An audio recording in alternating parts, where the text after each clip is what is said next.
So if someone watching this podcast, what's one advice that you want to give someone who wants to open a restaurant? Don't. I'll be honest, mate. Cutthroat, yeah. no. Unless you want to, unless you got millions of dollars, don't do it. Yeah. It's tough. How does it feel to be famous? I'll be honest. It's a bit surreal at the start. So tell us, what is the biggest lesson you learned from being in the national television? All he said to us was, if you want something, go and chase it. Don't wait for it to fall into lap. It's scripted. Is it scripted or is it not? No, I wouldn't say it's scripted. I think producers have a job to do. I think they have a storyline they want to run with. How many people actually would watch a show? So we actually hold a record for our grand final. 4.5 million Aussies tune into our grand final. What are you most proud of from the chapter of your life? Oh, that's pretty easy, mate. I think having Emmy would have to be it. So, okay, what's one thing the viewers would be shocked to know about you? They filmed 2 endings to the grand final. So what happens is they film one ending with us winning. Congratulations, Dennis. What was the funniest thing that happened, like, behind the scene that you were like, what?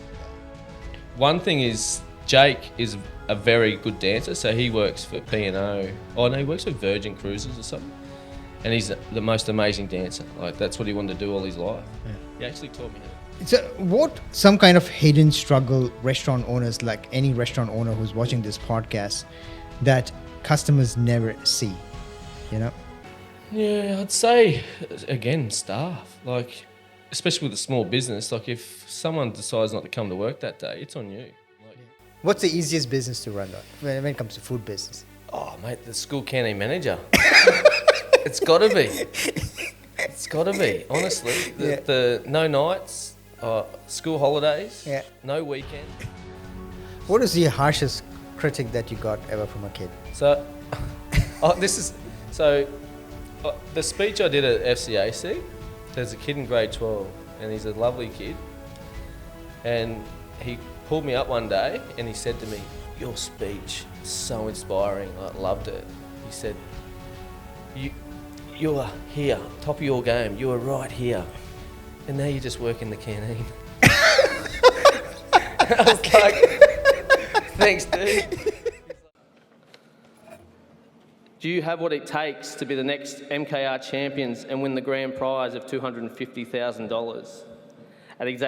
At the exact same moment, we both looked at each other and said, "What have we got to lose?" That moment right there, that was a leadership moment. It's about being brave enough to step forward anyway. So we filled in the application, and let's just say we put a fair bit of mayo on that application.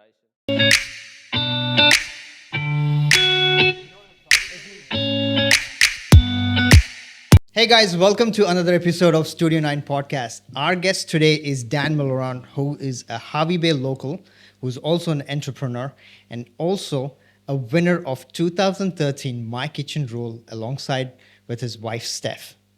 Now, during his journey, he has been an entrepreneur in Harvey Bay, running one of the most successful food businesses, Eat at Dan and Steph. Also, alongside now, Dan works as a canteen manager at one of the most prestigious schools right here in Fraser Coast. We're changing the life how our kids eat at the school and evolving the food scene right in our food business. So Dan, welcome to the podcast. Thanks for having me, Nitin. Thank you. Absolute pleasure, mate. Yeah, thank you. Dan, before we start, man, I really want to know, how does it feel to be famous? I'll be honest, it's a bit surreal at the start. So sort of we filmed MKR and then we come back home to Harvey Bay and didn't sort of air for about 3 or 4 months. So we knew we were on the TV. I remember I was working at the Torquay Hotel painting early mornings. I remember we'd just come on telly about 2 episodes in, and I said to Steph, I rang on the way home, said I'm going to stop and get a hot chook from Woolies.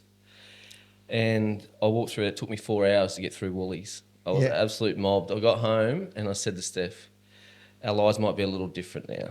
Bit surreal. has its pros and cons. Yeah. Obviously, like you can never have a bad day. When you leave the house, you got to be on. Yeah. You can't be rude to people. You could be having the worst day of your life, but you still got to put a smile on your face. But, So there's pros and cons, but yeah. but would you ever thought that it would have been better that has happened, or it was, if life would have been normal, would you prefer life would have been normal, or this is a good thing that happened? No, it was a great thing that happened to us. Yeah. 100%. Mate, Okay. we had ambitions and obviously goals and stuff, but they were nowhere near like what they are now. Mate, we're happy just renting a home and holidaying in Bali once a year. That was our goal. When we did the TV show, it sort of gave us an opportunity to buy our own home and start a family, all that sort of stuff. So 100%. It completely. So glad we did it. Yeah, changed our life. Yeah. For the good. Yeah. So tell us, what is the biggest lesson you learned from being in the national television? Yeah, mate, what I'll say is, I remember we finished filming the grand final and we were aside with all the crew and stuff, we're just having a couple of beers to finish up the filming, wrapping the filming and stuff. And we had to go and get in the cab because we had to be up early in the morning to do some stuff with Seven. And Manu walked us out and I asked him that question, like, what's one word of advice you can give us? And all he said to us was, if you want something, go and chase it. Don't wait for it to fall in your lap.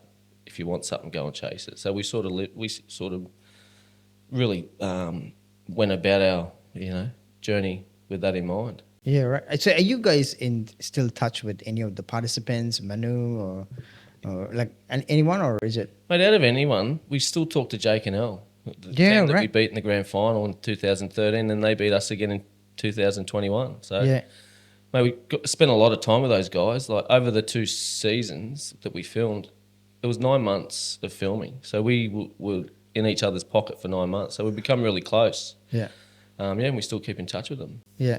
What did it change a lot probably for you guys when you walked into Harvey Bay after winning the competition? You were on magazines, you were on telly, It's crazy. TV. It's crazy. I remember driving through Brisbane and I'm on the back of a bus. Oh, It was crazy. It was so crazy. It was good, mate. Like I'm very fortunate. Steph's did amazing at promoting us. So sort of just we did ambassador stuff. We had sausages and coals. Like we never left a stone unturned. We sort of tried our hand at anything. so you maximize the winning and the PR that you had. You went full steam. Full steam, mate. It's $1 million worth Yeah. of PR. Yeah. Like you're on Yeah. the biggest show in the country at the time, Yeah.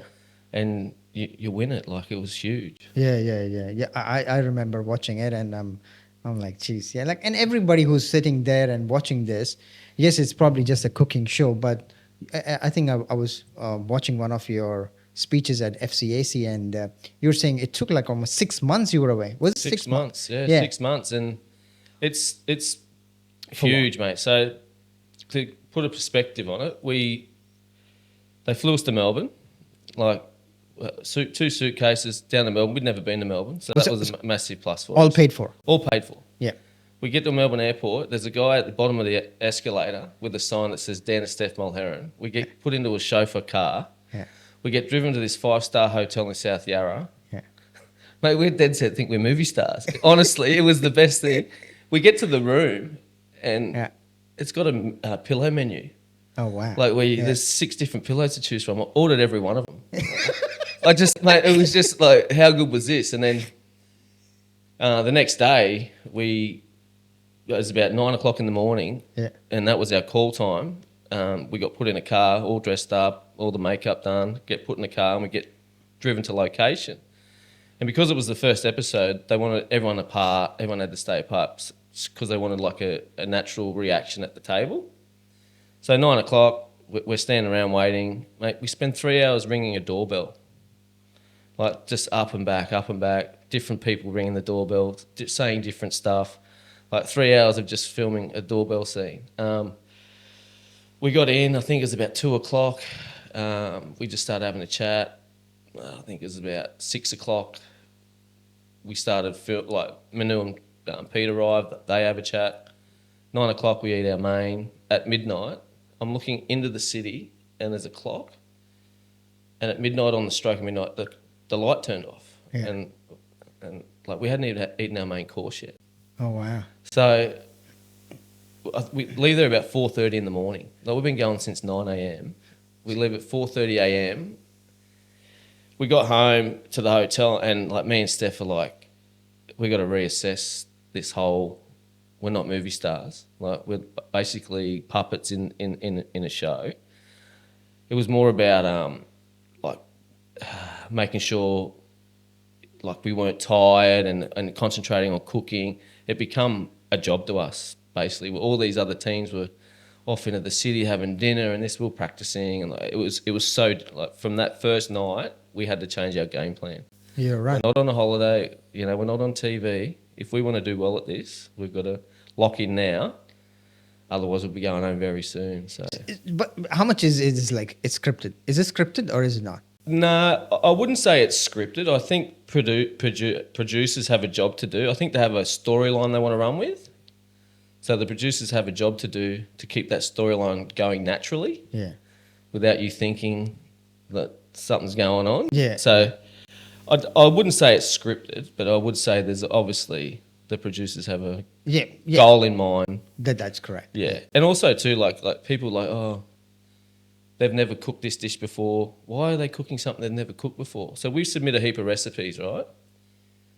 And that's where we also come into it was you submit a heap of recipes, and then from those recipes you submit, the production will pick 3 like entree, main, dessert for you to. If you haven't cooked that before, like we're talking 27 recipes you submit. Like, Oh of yeah. course Right. you haven't cooked all 27 of them, but they'll try and pick something that might trick you up. Like they've got a food team of 8 people that will go over your recipes and go, that won't. If they cook it that way, that will not work.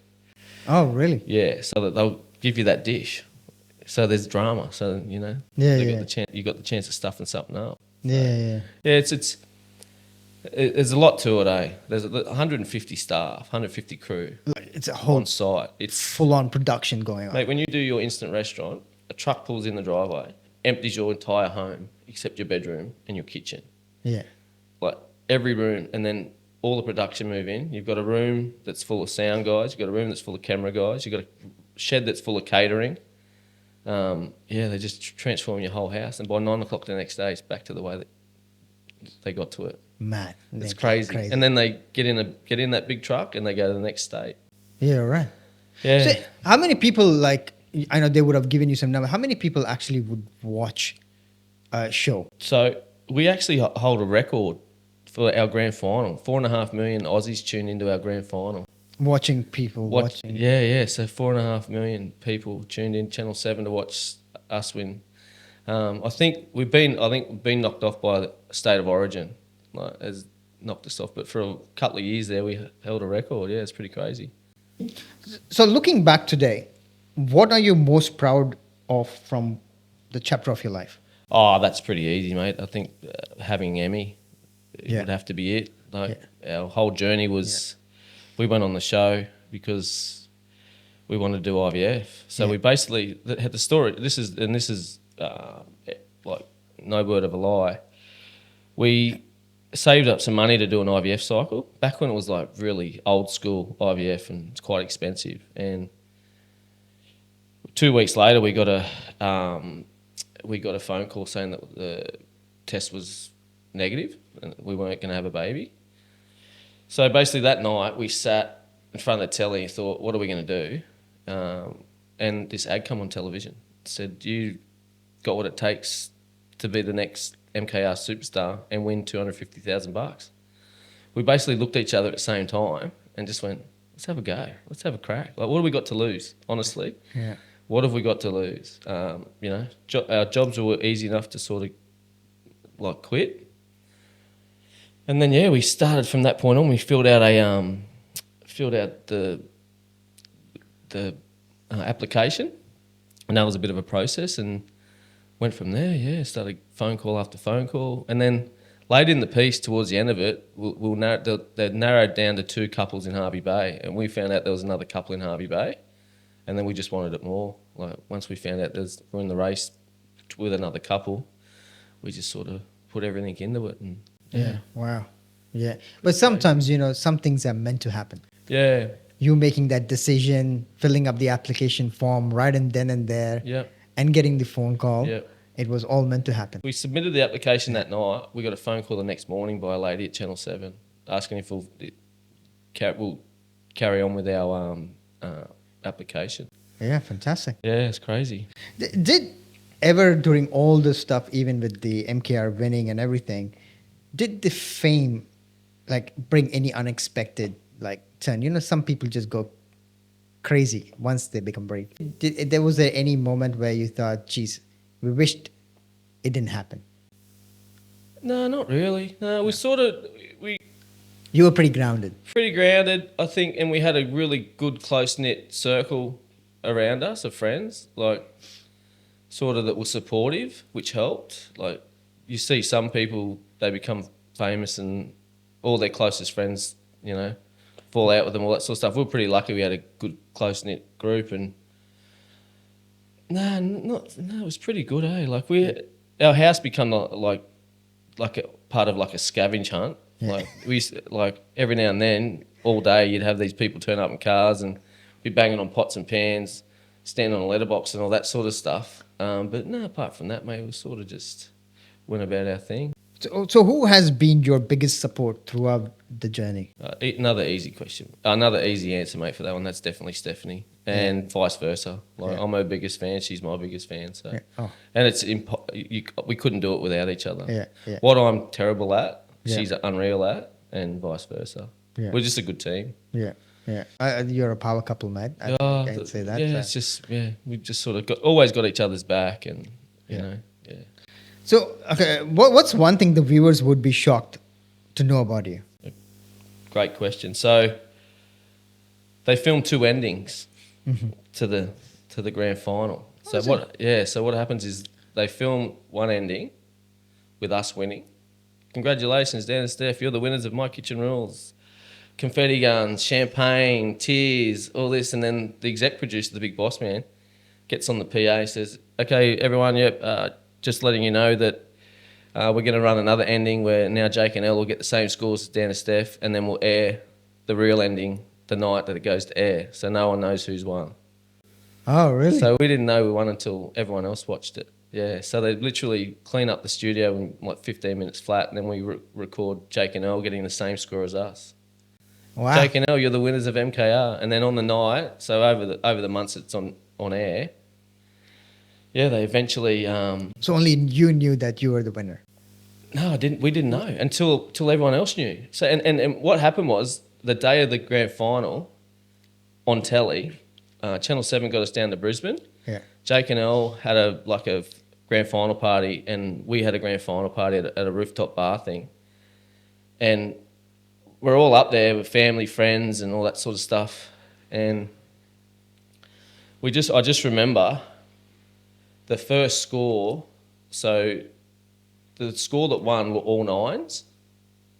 The runner-up, there was all nines, three nines and two eights or something like that. So the first score comes up and it's Jake and Elle, and for this dish we give you an 8. So I knew that we'd won because we're the one that gets all the nines. Yeah, that's right. Because there was no 8. So me and Steph were on the floor, bawling our eyes out. The elevator door opens up. You've got Today Tonight. You've got Channel 7 News all storming through the door trying to capture all this stuff. And everyone's like, what's going on? What's going on? Like, we win. Like, we get all nines. Yeah. So, yeah, we sort of knew before anyone else. But, yeah, it was sort of a pretty cool moment, actually. Oh, wow. I couldn't even believe it. What was going through probably you and Steph's mind, you know? And that day, right, so the PR lady at Channel 7, the boss, she was with Jake and Elle all day doing PR stuff. And we had the work experience girl with us, taking us around to do radio shows and all that sort of stuff. And I said to Steph, what, like, if we'd won, do you think we'd have the boss with us, not the work experience lady? So we were sort of, we deep down we thought we'd won because of what all the other teams and our families and friends had said in the studio, that by far our dishes were better than Jake and Elle's. So we sort of had a thought that maybe we did win. Yeah. But yeah, getting put with the work experience lady for the day was like, oh, maybe not. Who was the toughest judge? Oh, yeah, it's a good question. There's obviously we've had a few. We've had Pete, Manu. Then we've also had Colin in the mix, and Colin tries to come across as a bit of a badass, but he's the biggest softie, honestly. We had such a great relationship with Colin and Manu. Sort of Pete Evans sort of floated in and out and did his own thing, but Manu and Colin were pretty tight with all the teams. And I'd probably say Pete, to be fair. All the other two pretty good, and like I feel as though we cooked to sort of suit Manu and Colin a bit more than Pete. Yeah, are they still doing MK? I'm not sure. I think they did one last year. Is it? Yeah, I'm not sure. It's not as popular as it used to be. I think they might have put it on the back burner for a bit because normally we'd be seeing ads by now. Yeah. I think so too. Like it's not there. Otherwise, when you open a TV, probably it's always there. Yeah, it's always there. Every second ad, MKR. Yeah. What was the funniest thing that happened like behind the scene that you were like, what the? Yeah, so there's a cut. I've got two things. So one thing is Jake is a very good dancer. So he works for P&O. Oh no, he works for Virgin Cruises or something. And he's the most amazing dancer. Like that's what he wanted to do all his life. Yeah. He actually taught me how to do like pirouettes and all that sort of stuff. Oh, yeah. So Jake he's very flamboyant and very out there, and here's him trying to teach me how to dance, like in between sets and cuts and all that sort of stuff. That was amusing to everyone else. I took it quite serious, to be honest. But and then there was another semi-final against Luke and Scott, and they separated us. We were in one room and they're in the other, and back and forth. We just sending each other stupid photos. It was quite. It had to be there. Yeah. But that was probably the funniest things that we went through. So if you like, after cooking so many dishes and everything, if you have to cook one dish today for a celebrity, what dish would you cook? I'd probably do a good bit of pork crackle, a good bit of pork belly, Yeah. with a nice sauce and some braised Brussels sprouts and a nice bit of Kilkenna mash or something, or just something that's really yummy. Yeah. Doesn't have to be fancy, just cooked well and tastes really good. And then it'd have to be. Steph does an amazing choc orange flourless cake. It's like really indulgent with like a bit of vanilla bean ice cream. So nothing too fancy. Just some good ingredients, taste cooked well and tastes good. Who cooks at home? We share it. We're big meal preppers. Oh, is it? Yeah, so because we're so busy, and Emmy's at dance majority of the week. We're big. So we'll do a big cook up. Probably every second Sunday and get the Chinese containers out and stack up a freezer full of, we'll do some bolognese, some butter chicken, a couple of curries and curried snags. We just meal prep. But then on Sundays, we always cook a meal on Sundays, and it depends, whoever. Yeah. We still enjoy cooking, which is good. Yeah. And we still enjoy cooking together. Yeah. So if Steph's in the mood to cook, I'll just clean up. Yeah. And vice versa. Nice. Yeah, easy. So MKR journey, kind of like the first part of like really big change in your life. Then you move into the next biggest venture that you could get into is the food business of opening up a restaurant right in Harvey Bay, right on the beach. Eat at Dan and Steph. Yeah. And then was changed to Eat Dan and Steph with Emmy. Which was amazing. So what made you do that? Because after winning the competition, was it recommended to you, hey, I think you should open a food scene in the Bay, or is it something that you guys just wanted to do it? No, it sort of an opportunity come up. Friend of ours, Julia, who had Coast at the time, that spot come up and they wanted to put a burger shop in, and it didn't need the whole spot. So they're like, well, pretty much asked if we wanted the other half, and we're actually in America on a trip of a lifetime. After we sort of won MKR, we always wanted to go to the States. So we're in America, and we made the decision that, let's do it. What do we got to lose? We'll get home and from this trip and focus on opening up Eat. So it was basically just an opportunity that come up, and we sort of didn't think too much into it. How hard is running a restaurant? Mate, it is. I don't even want to, honestly. You know what? Everybody I talk to. I got no hair knitting. Honestly, mate. I'll tell you what, we were fortunate enough that because of the TV, the cafe was very popular. Yeah. So there was turnover there.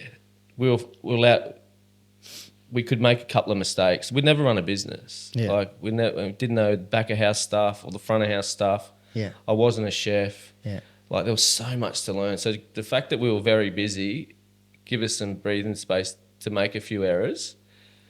But then we had to sort it out quick because once you hard. start going backwards, it's hard to Oh man, yeah. start coming forward Yeah. again. So Yeah. So my background, I managed hotels and resorts for 15 years, right, running food businesses, restaurants, and everything. So I used to have really nice hair back in the day. yeah. I left, I'm with you. I left it all. Yeah, Yeah. yeah. It's like get to you. Mate, it was pretty good back when we were doing it. I'd hate to be doing it now. Yeah. Running a restaurant. Yeah. Like the price of stuff. Like obviously I'm at the school now. We get hit with the fuel levy now. Like Yeah. heaps of stuff.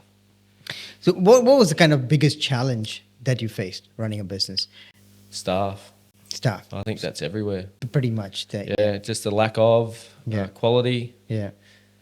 Yeah. So So what some kind of hidden struggle restaurant owners, like any restaurant owner who's watching this podcast, that customers never see, you know? yeah, I'd say again staff. Like especially with a small business. Like if someone decides not to come to work that day, it's on you. Like Yeah. you are that person. Yeah. If you can't get anyone in to cover that person, which 9 times out of 10 you won't, Mm-hmm. like people are on their days off, all that sort of stuff. So basically, just learn how to manage people. I think that was the biggest thing we did. And we had to learn quick because, it's not always your way or the highway. Like you've got to be, it's just, working out certain people and what they're good at and get them doing that. Yeah. But you also had like the food truck Yeah. on the side, Had a lot, mate, eh? and you were doing the parties and Yeah. events and Doing food shows, and then when we're doing those food shows with the truck, we're also doing cooking demos too at these shows as well. Like it was, so we'd have to It just got like, have start. It was just full on. it's full on. But I think it's you guys were never scared of trying new things. But a lot of people, like businesses, or owners, they just want to stick to something. But you and Steph just went full blaze. Let's we give it a tried shot on everything. Yeah, we tried everything, mate. Taco nights and we did. We just didn't want to sort of finish that journey and go we woulda, shoulda, coulda. We basically tried everything. Yeah. Did being recognized as MKR probably help the business? Yeah. Because that was the actual good kicker. Yeah, absolutely. To get going. It was. We couldn't have done it unless we did the TV show. Basically, like it was. I'd say 90% of the customers for the first 2-3 years would come in because of us on the telly. I think, did you write a cookbook? Yeah, we got two cookbooks. So yeah. Eat at Home with Dan and Steph, and Meat and Sweet, where I did a heap of meat recipes and Steph did a heap of sweet. That was a journey as well. Like, that was pretty crazy.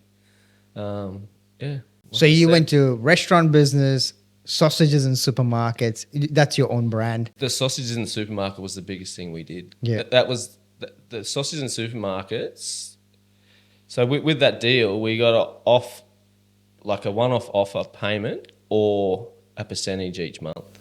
Oh yeah, wow. The one-off offer payment was huge, but Steph being Steph, she backed us in, and we went with a percentage option, and it was ridiculous. When you become so famous in a show or something like that, like do a lot of offers from different brands, sponsorships, they flow in through? Because I don't know, Not necessarily, mate. Hey, like Manu give us that advice, like go and get it if you want it. Like we wanted sausages, because obviously I did the sausages on the show and I was a sausage guy and all that sort of stuff. But so we sort of worked out, so how are we going to do this? Like we need to get on board with someone that's already doing it in the supermarket, and this is so we contacted Sunpork. These guys are amazing. And how we got in touch with those, we were out at Kingaroy Bacon Fest one year, and they got us out there with the food truck, and we were doing pulled pork tacos, and we ran out the first night. We got sold out of everything. We were meant to be there for 3 days. We sold it all in one night.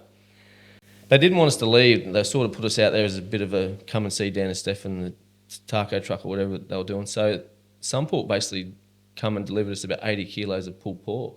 Wow. So that's how we got to know these guys. Anyway, after the Bacon Fest, we sort of reached out and thanked them, and we started getting a bit of their product for the shop. And we just started tossing up the idea of sausages, and we got the ball rolling and become ambassadors for them.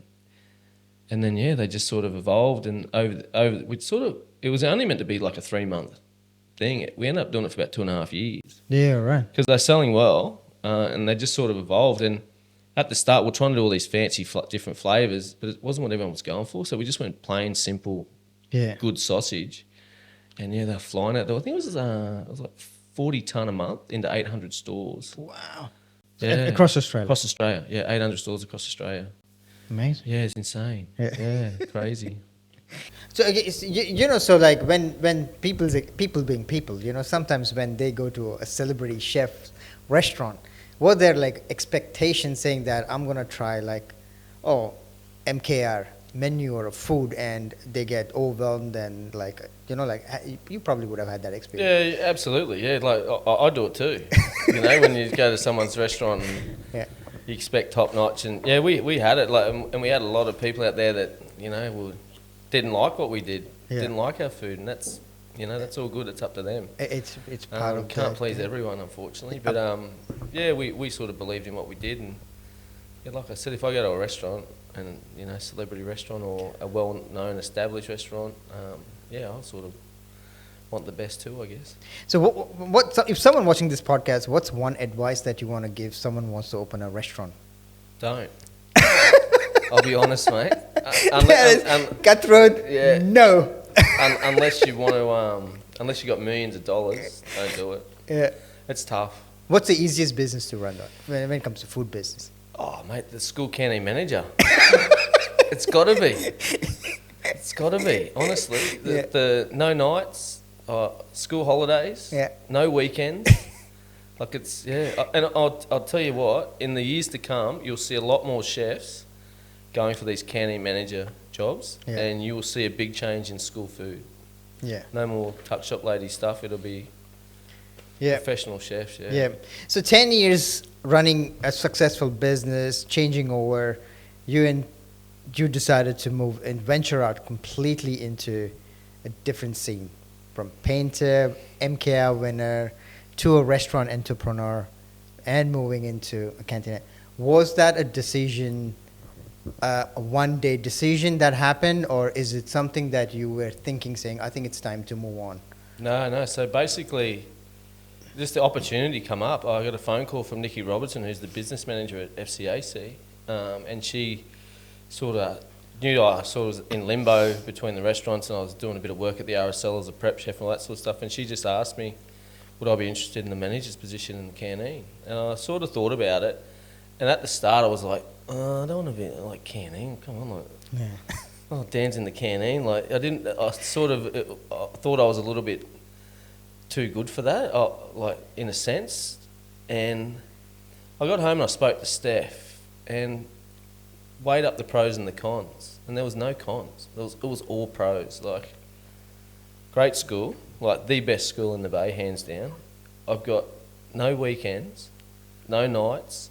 Like school holidays, so it's only term time, and a decent salary. So it was basically, let's do it. Yeah. And the best thing I ever did, honestly. It's been my favourite job I've ever had. Yeah. Wow. Okay. What do you think that what are you doing at the school has it changed a lot from where you there before and to now? Yeah, I think it has changed a lot.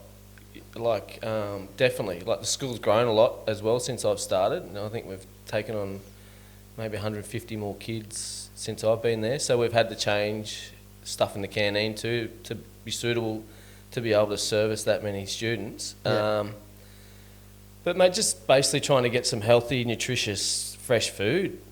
But there's a fine line too. Like it's a lot of food I have to produce each day. So it can't all be from scratch. Yeah.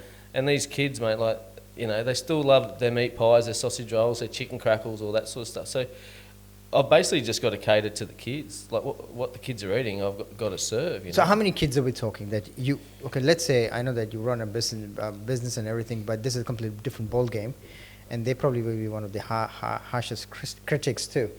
So how many kids are we talking? So basically, obviously Monday, Tuesdays, Wednesdays are a bit slower because it's the start of the week and sort of, kids are coming to school with lunch and stuff. And then towards the end of the week, Thursdays is massive for us because we do sushi. So when I first started there, we were doing 100 rolls of sushi every Thursday. Wow. And now we do 270. Wow.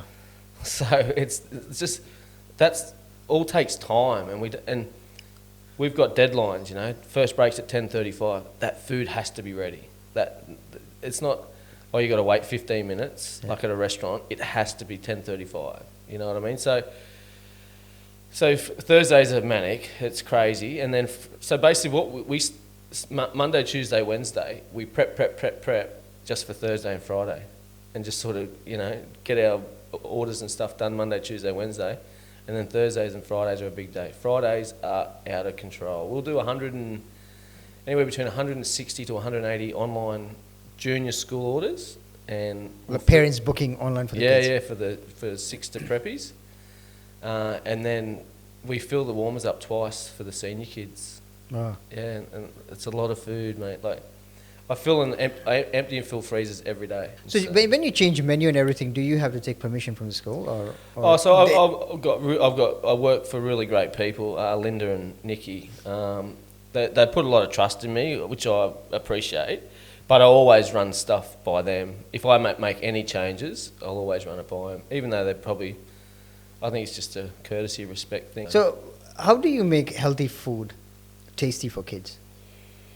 Like just good fresh food, mate, like good ingredients, good quality beef, good quality veggies, fresh fruit and veg, and we order daily.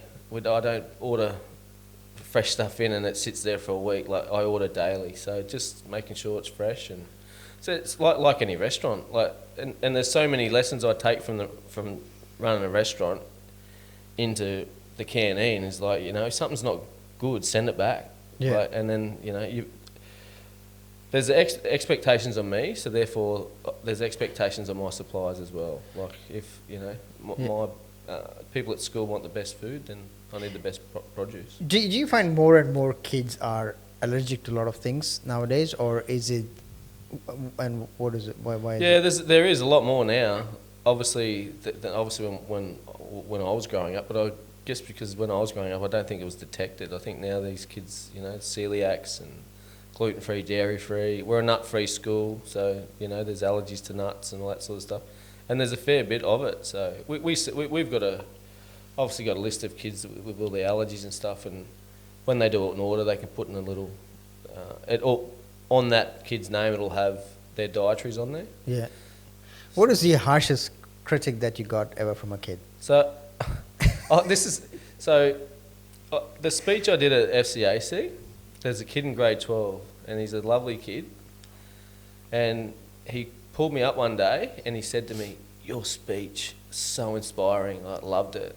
He said, "You are here, top of your game. You are right here, and now you just work in the canteen."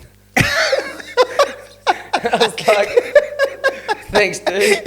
He's like, just went from here, and now you just work in the canteen. It's so humbling. Your speech was so inspirational, and I was like, "Thanks, man. Yeah, cheers." But it didn't bother me. I love my job, so. Yeah, and that's the whole sportsmanship spirit of yours, Because some people can get so high-headed when fame hits them, but you kept it grounded, you kept it cool, you tried venture out different things. Well, the best thing about it at school is half of those kids that are there weren't even alive when I was on TV. Yeah. So they don't care anyway. Yeah. And a lot of them will say to me, "Oh, my mum and dad said you were on TV." Yeah, they'd never seen it. So I've got a great relationship with the kids at school. Absolutely, yeah. It's my best part of my job. Yeah. For sure. So because you and Steph were ambassador for healthy eating in Fraser Coast? Yeah, Fraser Coast tourism ambassadors we were. Yeah. How long were you there for that? I think it was about 3 years we did that for. That was easy for us to say yes to that because we live in such a great place. Yeah. Honestly. We've been fortunate enough to see a fair bit of Australia with MKR and stuff, but we used to always just love coming home. Used to love coming home, coming over the hill and just looking out over the bay and Yeah. It's easy to promote a great place when when you live in a great location. And how long you guys were ambassadors for? Yeah, about Like 2 or you- 3 years. Yeah, 2 years, 2 or 3 yeah, years, yeah. it's pretty good. How important is food education in schools? Yeah, I think it's massive. Yeah, Yeah. absolutely. I think it's more so for the older kids. Like, I think it's especially the year 12s. Like they come out of school into uni, like food education and being able to cook a few things for yourself when Yeah. you go out into the big bad world. I think is very important. Yeah. Knowing what's good for you, knowing what's not good for you, all that sort of stuff. Would you ever change anything if you have to turn the clock back? No, I wouldn't. Honestly, no. I think everything happens for a reason. Sort of let it go. Like we've been through ups and downs and struggles and businesses and all that stuff, mate. We've been through so much, and yeah, I think it just makes the person you are today. I think makes you appreciate everything we have, and the time we get to spend together now and all that sort of stuff. Yeah, I think we're sort of. That speech I did at FCAC was a big thing for me. Like, it was a reflection on what we'd done and like what we put in to get to that spot. And then, to me, after I did that speech, to me that was a full stop on that part of my life. Yeah. And now this school and the canteens, my new chapter, and like same with Steph with her real estate, that's like her new chapter. So yeah, that was a real eye opener for me. Like, once I did it and sort of sat there and thought about it, and to see like it affected a lot of people in the room, I'm like, no, I'm done with that side of it. This is my new chapter. Yeah, I think it was a great speech, man. Even Yeah. I watched it on Instagram, and I think it was very Yeah, well it's said. cool. And I think the kids always need something to inspire to, and they Yeah. see someone locally who's done something really amazing, and then he's doing something phenomenal for their health in the school canteen. Yeah, Exceptional, It was mate, yeah. good for Yeah. me to tell it for the kids too, like so they knew that journey. Yeah, yeah. What does success look like for you for next, let's say, 5 years from now? Oh, mate, I think just maintaining the levels at school and the canteen. I think, like, personally, with life at the moment, and Steph's got a great real estate career. We complement each other so much, She's hustle, and I've got the luxury of having that 9 to 5, and I get to spend time with Emmy, getting the to and from dance, and Steph's still going till 8, 9 o'clock at night, and I might be meal prepping or folding, washing, or like. But yet we still have a great family life balance as well. That's great, mate. We're in a cherry patch at the moment. So So base pretty much home. You had no plans to go from Harvey Bay? oh, absolutely, mate. Yeah, no. Yeah, I think when Emmy gets older and she decides to, fly the coop, I think it'll be hard for a mum not to. Yeah. Because they're like this. Like, Yeah. They had 2 peas in a pod, them too. Yeah. So I think if Emmy decided to go to uni or something, I think there might be a question asked. Yeah. Do we go too? So I don't know. Yeah, but Yeah. For now, definitely Harvey Bay. Love it. So then tell us, what is one thing that people really don't know about you? So I have a hobby Mm-hmm. that's pretty out there. So when I've done business and stuff and go for so long, I have trouble to switch off. And now that I've got the canteen, it's sort of easier. Like, obviously come home and work's at work. I don't bring anything home with me. Yeah. So when I get home, I'm still go. So I have to have something to sort of wind me down a little bit. So I actually do jigsaws. Oh, wow. I do jigsaw puzzles as a Like the, yeah, oh, the, yeah, so okay. basically, yeah. So I do the was jigs. Yeah. So a lady I work with at school, one of the teachers there, Mrs. Mudge, she actually got me onto these. So I come home and with the was jigs, it's not this picture, it's actually what this picture is looking at. So you don't actually know what you're putting together. Oh, wow. So if I've got a bit of spare time and find myself a bit, go, I'll just spend an hour putting jigsaw pieces. I actually bought this one for you, mate. So and it's great. Like, Oh, really? Steph and Emmy on the weekends, we'll get together and. Oh, thank you know, so much. When you're doing jigsaw, you're thinking about nothing else but where the next piece goes. So it's a full So shut off. So pretty much whatever that picture is, they're looking at something. So whatever these people are looking at Is what? is the jigsaw. why there was jigs backwards. Jigsaw. Oh, wow. And So- that's 1,000 pieces. 1,000 pieces, mate. It's a gift for you, and it's great for the whole family. Thanks, guys.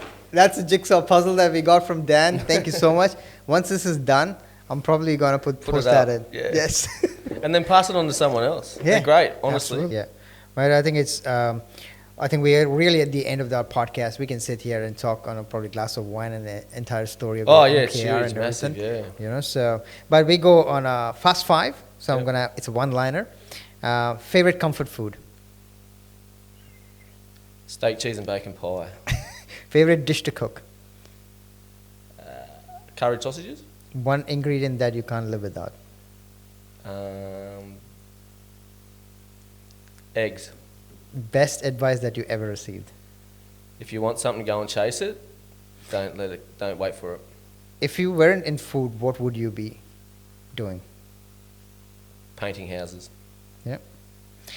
Looking back at your journey from MKR to restaurant ownership to shaping the next generation through the food, what legacy do you hope to leave behind? I just all I want to do is make sure that, like when I part, that my daughter's proud of what me and her mum have done. So, Yeah. and I think she is. She sort of gets it now. So, Yeah. so that's all I'm worried about. All right, guys. Thanks, Dan. I think we appreciate the podcast here. Guys, if you watch this podcast right to the end, do like, share, and subscribe because they do take a lot of time. And the more people it reaches, the more stories, like amazing stories like Dan, we can share on our podcast because the podcast is completely designed to share amazing stories of our local people right here in the Bay. So do like, share, and subscribe. Dan, thank you so much for coming on the podcast. Pleasure, Nitin. Absolute pleasure. Thank you. Thank Thanks you, for man. having me. Thank Then an ad came on TV. It was a casting call for My Kitchen Rules Season 4. I will never forget the line that got us.